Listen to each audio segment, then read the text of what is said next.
Hello my dear students. Physics का part है class 9th का ये work and energy chapter number 11। इस पूरे चैप्टर को हम फटाफट से रिवाइज करेंगे। इस चैप्टर में है क्या? हाँ, सबसे पहले हम बात करते हैं वर्क की। डे टू डे लाइफ में हम बहुत सारे काम करते हैं, लेकिन साइंटिफिकली देखा जाए तो इसकी डेफिनेशन कुछ और ही है। वर्क क्या है? It is said to be done by a force on an object if the force applied causes a displacement in the object in its force own direction, that is known as work। यानी कि work क्या है? Force multiplied by displacement. अगर हम कोई काम कर रहे हैं और फोर्स अप्लाई कर रहे हैं उस काम को करने के लिए, वो फोर्स उसी डायरेक्शन में है जिस डायरेक्शन में हम उसको वर्कआउट करना चाहते हैं, डिस्प्लेस करना चाहते हैं, तो इसका मतलब हमारा जो काम है वो हो रहा है। तो ये जो वर्क है, एक फॉर्मूला आपके पास आ गया F इंटू एस। F यानी फोर्स अप्लाइड और S क्या है आपका? डिस्प्लेसमेंट। तो कभी भी अगर हम साइंटिफिकली इस बात को डिफाइन करना चाहते हैं कि वर्क क्या है, तो it is said to be done by a force on the object if the force applied causes a displacement in the object in its own direction, then work is done।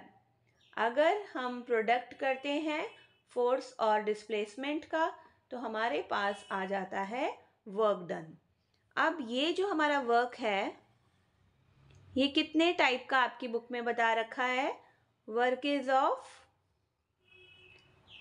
3 types.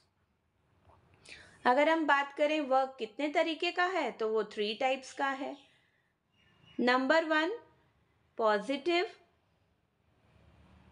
और B1 is negative, और third type का जो हमारे पास work है that is zero work. Positive, negative, zero work, 3 types के work जो हैं वो आपको मिल गए इस चैप्टर में। आइए समझते हैं पॉजिटिव वर्क क्या होता है। बेटा, जब भी हम कोई काम करते हैं ना, और अगर हमारा जो फोर्स अप्लाइड है उस काम को करने के लिए, वो उसी डायरेक्शन में है जिस डायरेक्शन में डिस्प्लेसमेंट हो रही है, तो वर्क पॉजिटिव होता है। ठीक है? जैसे कि work done by gravity. If a body falls towards the earth, इसका मतलब है कि पॉजिटिव वर्क हो रहा है ना? अगर हम कोई स्प्रिंग को स्ट्रेच कर रहे हैं तो हमारा काम पॉजिटिव है। तो हमारे पास क्या डेफिनेशन आ जाती है पॉजिटिव वर्क की?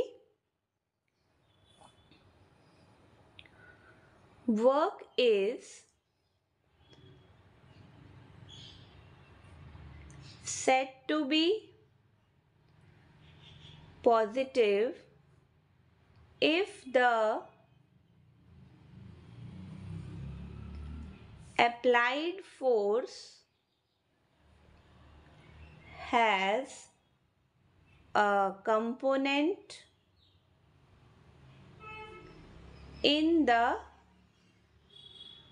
direction of the displacement. सीधी सी बात है, आप एक बॉक्स को धक्का लगा रहे हो और वो आगे की डायरेक्शन में आपने फोर्स अप्लाई किया है, आगे ही वो डिस्प्लेस हो रहा है, आगे ही आप ले जाना चाहते हो। That is known as positive work done. Okay, यहाँ पे मैं आपको इजी सा एग्जांपल दे देती हूँ। सारी चीज़ों को आपने अर्थ के ऊपर देखा है गिरते हुए, है ना? फ्रूट्स को देखा है। कोई भी चीज़ है वो अपने आप से नहीं रहती है, हाँ, ग्रेविटी के इन्फ्लुएंस में होती है। So work done by gravity. कैसे? If a body falls towards earth, तो ये हमारे पास बेस्ट एग्जाम्पल है पॉजिटिव वर्क का। इसके अलावा भी आप बहुत सारे एग्जाम्पल इसमें कोट कर सकते हो। नेक्स्ट है हमारे पास बी टाइप का, नेगेटिव वर्क डन की बात की। अब ये होता क्या है नेगेटिव वर्क डन?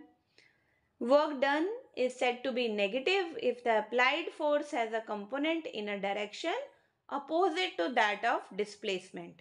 यानी कि आपने जो फोर्स लगाया है ना, उसकी डायरेक्शन और जिस डायरेक्शन में वो ऑब्जेक्ट डिस्प्लेस हो रहा है उसकी डायरेक्शन दोनों एक दूसरे के अपोजिट हैं।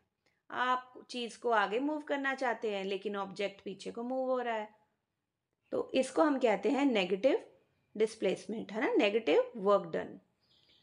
इसका एग्जाम्पल है जैसे फ्रिक्शन। फ्रिक्शन क्या करता है? अपोज करता है ना हमारे हर एक्शन को। जब हम चलते हैं तो जो हमें हमारे फोर्स को अपोज करता है उसको हम बोलते हैं फ्रिक्शनल फोर्स। तो work done by friction is the best example of negative work done. फिर एक और एग्जाम्पल मैं दूंगी आपको, work done by a force of gravity when a body is projected away from the surface of the earth. जैसे कि हम एक बॉल को ऊपर की तरफ उछाल रहे हैं, तो जब वो बॉल ऊपर जा रही है, ग्रेविटी के अगेंस्ट जा रही है, तो ये वर्क डन कैसा है? Negative. So what is the definition of negative work done?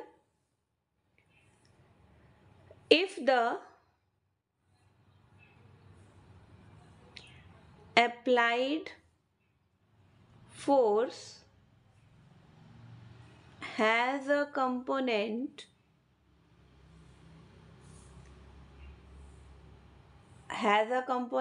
in a direction opposite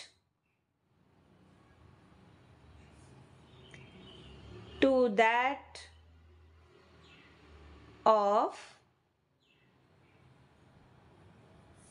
displacement, it is known as negative work done।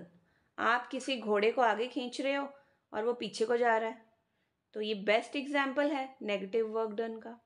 Okay, तो इसका हम एग्जाम्पल लिख देते हैं।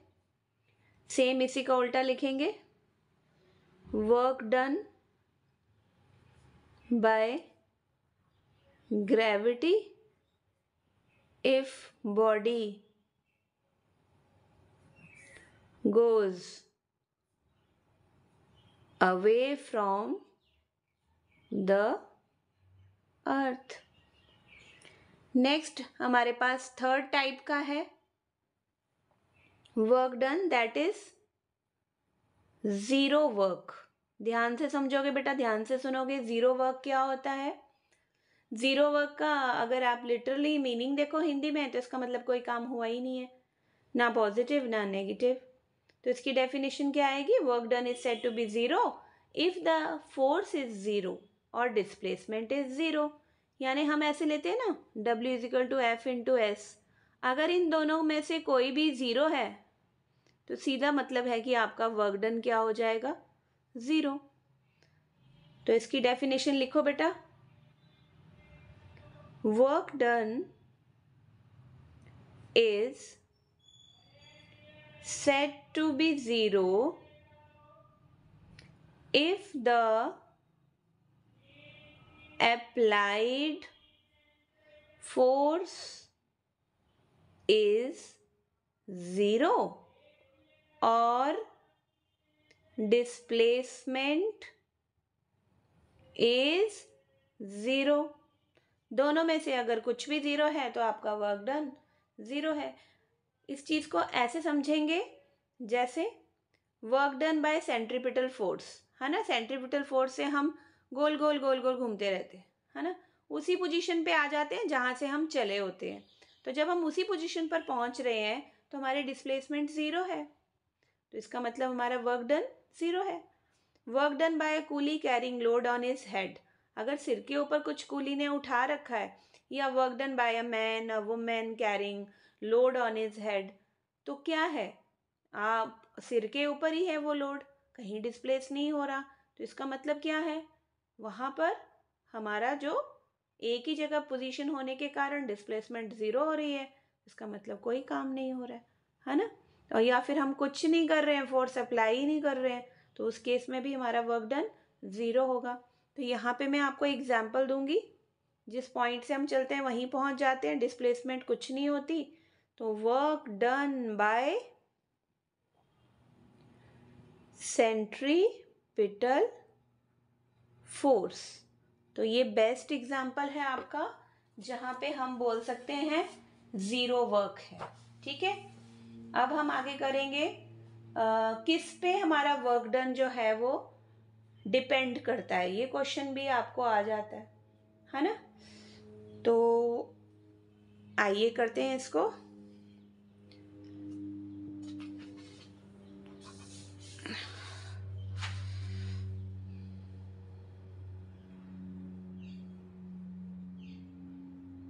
देखिए, the amount of work done depends on the following. हाँ, amount of work done. आपको अगर एग्जाम में ये क्वेश्चन आता है कि अमाउंट ऑफ वर्क डन किन किन चीज़ों पे डिपेंड करता है, तो एक तो फोर्स अप्लाइड, फोर्स अप्लाइड इसका कितना मैग्नीट्यूड है, कितना फोर्स आप अप्लाई कर रहे हो, इस पे डिपेंड करता है। दूसरा ये डिपेंड करता है डिस्प्लेसमेंट ऑफ द बॉडी, कितनी बॉडी डिस्प्लेस हुई है, इससे भी हमें वर्क डन का पता चलता है। तीसरा, the angle between the direction of force and displacement, angle between the direction of force and displacement of body. अगर 90 डिग्री पे फोर्स आप अप्लाई कर रहे हो डिस्प्लेसमेंट के, तो आपका अगेन जो वर्क डन है वो ज़ीरो होने वाला है। ठीक है, तो यूनिट्स ऑफ वर्क करेंगे बेटा। इसके बाद 3 चीज़ें मैंने आपको बताई जिस पे वर्क डन जो है डिपेंड करता है। Number 1 force applied, number 2 displacement of the body, number 3 angle between the direction of force and displacement of body. Next हम करेंगे units of work, units of work. इस केस में हमें यूनिट्स निकालनी है, हम दोनों ही यूनिट्स निकालेंगे, CGS और SI यूनिट भी। CGS सिस्टम में यूनिट ऑफ वर्क इज अर्ज एंड SI यूनिट जो है हमारी वर्क की, दैट इज जूल। तो 1 erg is equal to 1 dine, है ना। 1 डाइन ये हमारी फोर्स की CGS यूनिट है, और 1 सेंटीमीटर हमारी डिस्प्लेसमेंट की CGS यूनिट है। तो 1 erg is equal to 1 dyne into 1 centimetre. ये आपका आ गया कौन सा सिस्टम, CGS। जूल की अगर हम बात करें तो 1 joule is equal to 1 newton, जो फोर्स की यूनिट है, मल्टीप्लाइड बाय 1 मीटर जो डिस्प्लेसमेंट की यूनिट है। तो 1 joule is the SI unit of work, और इस newton is the SI unit of force and metre is the SI unit of displacement. तो यहाँ पर आपका क्या बन जाता है, अगर हम कोई रिलेशनशिप निकालना चाहें तो 1 joule is equal to 1 newton multiplied by 1 metre, और 1 joule is equal to 10 raise to power 7 erg. ये आपको एग्जाम्स में पूछा जाए तो आप वहाँ लिख सकते हो। Next is energy. अब एनर्जी इस चैप्टर में हमें the capacity of a body to do work is termed as energy. आप छोटी क्लासेस से ही पढ़ते आ रहे हो। SI यूनिट ऑफ एनर्जी क्या है? जूल है। ठीक है, वर्क डन और एनर्जी, है ना। ये आपको कोई पूछे तो SI यूनिट ऑफ एनर्जी या फिर वर्क डन इज जूल। ठीक है, this is clear to all of you. अब इसके बाद हम पढ़ेंगे एनर्जी की टू फॉर्म्स, काइनेटिक एनर्जी और पोटेंशियल एनर्जी। तो हमारे पास यहाँ एनर्जी है इस चैप्टर में, टू फॉर्म्स में हम इन्हें पढ़ेंगे। One is kinetic energy and other one is potential energy. Kinetic energy क्या है बेटा? It is the energy possessed by a body by virtue of its motion, है ना। It is energy possessed by a body by virtue of its motion। और अगर मैं बात करूं यहाँ पे, it is the energy possessed by a body by virtue of its position, तो ये बन जाएगी हमारी पोटेंशियल एनर्जी। तो पोटेंशियल एनर्जी को क्या आप लिखोगे? It is energy possessed by a body by virtue of its position is called potential energy। Clear? अब सेकेंड डिफरेंस क्या है बेटा? मैं आपको एक एग्जाम्पल भी दूंगी, जैसे फ्लोइंग वाटर है। ठीक है, फ्लोइंग वाटर में क्या है? काइनेटिक एनर्जी है। ठीक है, तो ये एग्जाम्पल मैंने आपको दिया, flowing water is kinetic energy. और अगर मैं पोटेंशियल एनर्जी की बात कर रही हूँ तो यहाँ पे आएगा stored water, it is stored water. Next देखो आप, next energy possessed by speeding vehicle, ये भी काइनेटिक एनर्जी है। काइनेटिक एनर्जी का जो हमारे पास फॉर्मूला है दैट इज हाफ mv²। तो यहाँ पे एक फॉर्मूला भी आ जाएगा आपका, kinetic energy is what? Half mv²। और अगर मैं पोटेंशियल एनर्जी बोल रही हूँ तो potential energy is equal to mgh। Okay, energy potential is equal to mgh। m is the mass of object, m is mass of the object, v is speed of the object। Moving है ना object kinetic energy में। और यहाँ पर g है हमारी gravity, जिसकी value होती है 9.8, और h है हमारा हाइट। ओके, क्योंकि हमने पोटेंशियल एनर्जी कैसे लेनी है? By virtue of its position, कहाँ पर है वो। तो these are the differences between kinetic energy and potential energy. SI unit बेटा दोनों की, चाहे वो काइनेटिक एनर्जी है चाहे वो पोटेंशियल एनर्जी है, वो जूल ही रहने वाली है। ठीक है, because these are the forms of energy. Now next is law of conservation of energy. आप हमेशा पढ़ते आए हो, energy can neither be created nor be destroyed, है ना। ये आपने अपनी केमिस्ट्री के चैप्टर में भी पढ़ा है कि एनर्जी को हम कभी भी ना तो क्रिएट कर सकते हैं ना ही उसको डिस्ट्रॉय कर सकते हैं। तो फिर क्या कर सकते हैं? हम उसको वन फॉर्म से टू फॉर्म में, दूसरी फॉर्म में चेंज कर सकते हैं। ठीक है, तो इस चीज को आपने प्रूव कैसे करना है? Law of conservation of energy. पहले तो ये है क्या, इस चीज को समझो। ये चीज आपकी केमिस्ट्री में भी आती है। It states that the energy in a system can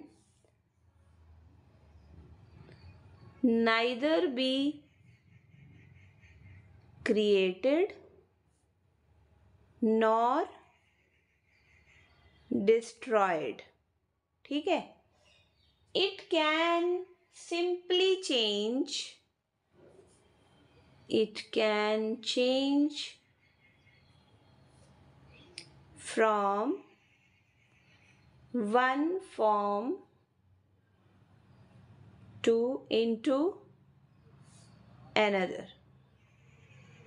अब जैसे स्टोर्ड वाटर है डैम में, तो वहाँ पोटेंशियल एनर्जी है.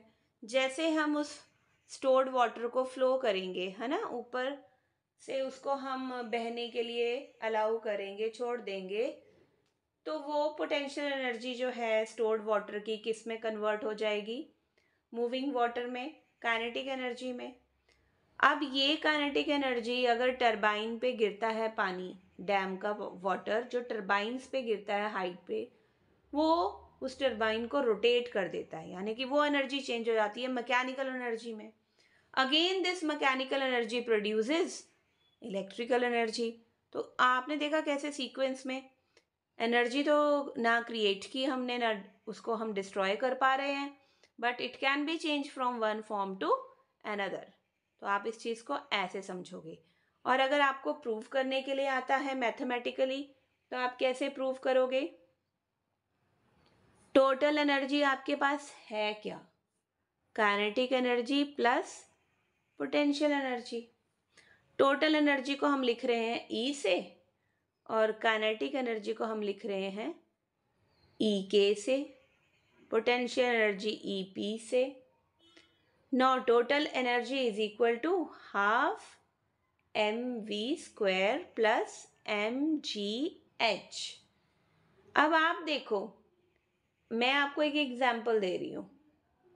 एक केस है हमारे पास यहाँ पे, इफ द स्टोन is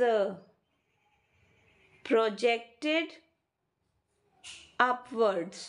अगर मैं कोई पत्थर ऊपर की तरफ फेंक रही हूँ, तो जो उसकी काइनेटिक एनर्जी है, इसने चेंज होना है पोटेंशियल एनर्जी में, क्योंकि एक पॉइंट पर उस स्टोन ने रुक जाना है. सेकेंड केस है हमारे पास for the freely falling body, जिसके ऊपर हमने कोई रोक नहीं लगाई है, किसी भी हाइट से वो गिर रही है नीचे, तो उसमें जो पोटेंशियल एनर्जी है वो मैक्सिमम है. ठीक है, क्योंकि वो एक हाइट पर है, तो एम जी एच की वैल्यू आपकी मैक्सिमम आएगी. और काइनेटिक एनर्जी उसके अंदर एक हाइट के ऊपर है अगर वो, तो उसके अंदर काइनेटिक एनर्जी 0 है. तो ग्राउंड में जब गिरेगी, हाइट से ग्राउंड पे जब गिरेगी, तो काइनेटिक एनर्जी क्या हो जाएगी? मैक्सिमम. तो यहाँ पर ग्राउंड पे जो पोटेंशियल एनर्जी है वो हो जानी है 0. तो ये रिलेशनशिप है हमारा काइनेटिक एनर्जी और पोटेंशियल एनर्जी में. तो दिस इज कॉल्ड कि लॉ ऑफ कंजर्वेशन क्या कहता है कि ना तो क्रिएट होती है एनर्जी, ना डिस्ट्रॉय होती है, but potential energy is changing into kinetic energy, kinetic energy is again changing into potential energy from one form to another. Last में हमारा जो टॉपिक है आपके इस चैप्टर का, that is rate of doing work. I hope कि आपको सब कुछ समझ में आ रहा है. Next, our last topic of this chapter is